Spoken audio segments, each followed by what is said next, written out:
You should push yourself beyond your limits of tolerance in your 20s to find out where it is. How much can you work? How disciplined can you become? Like, can you work 12 hours a day? Can you work 8 hours a day? Can you work 3 hours a day? Like, flat out. Where's your limit?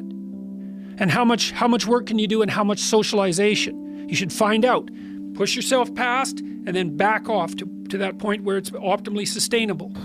People want to know where I find my strength at, where I get my strength. I get it from a lot of places, but right now, this morning, I'm getting it from, there's not a motherfucker that's up.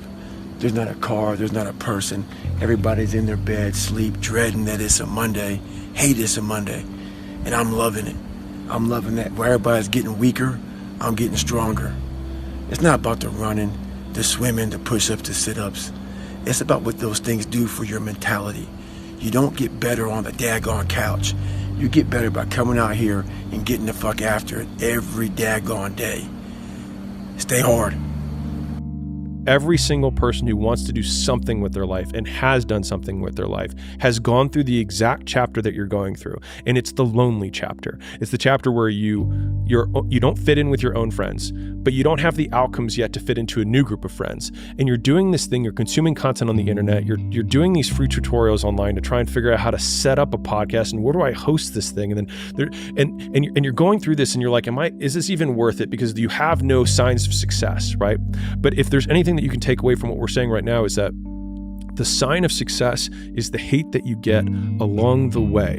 And what you can't do is bend the knee to their hate and fit back into the conformity because it's comfortable and it's warm. Because like in the Matrix, when Trinity opens the door, when Neo's about to go take the red pill and he wants to get out of the car, she says, Neo, you've been down that road and you know exactly where it leads. And I know that's not where you want to be.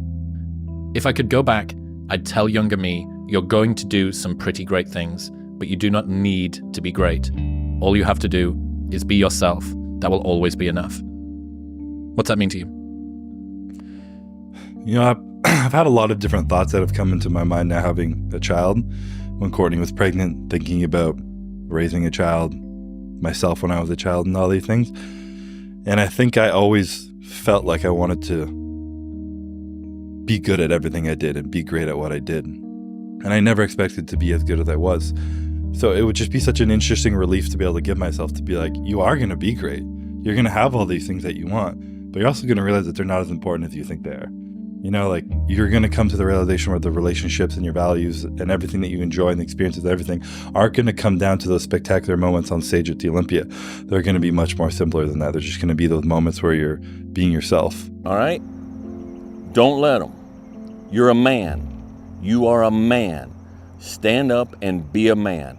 Make the hard decisions. Make the sacrifices. Make the unpopular decisions. And become comfortable in your own skin. And if you are not a person that you are comfortable being alone with, that is the one person in this universe that you have full power, full right, and full responsibility to change.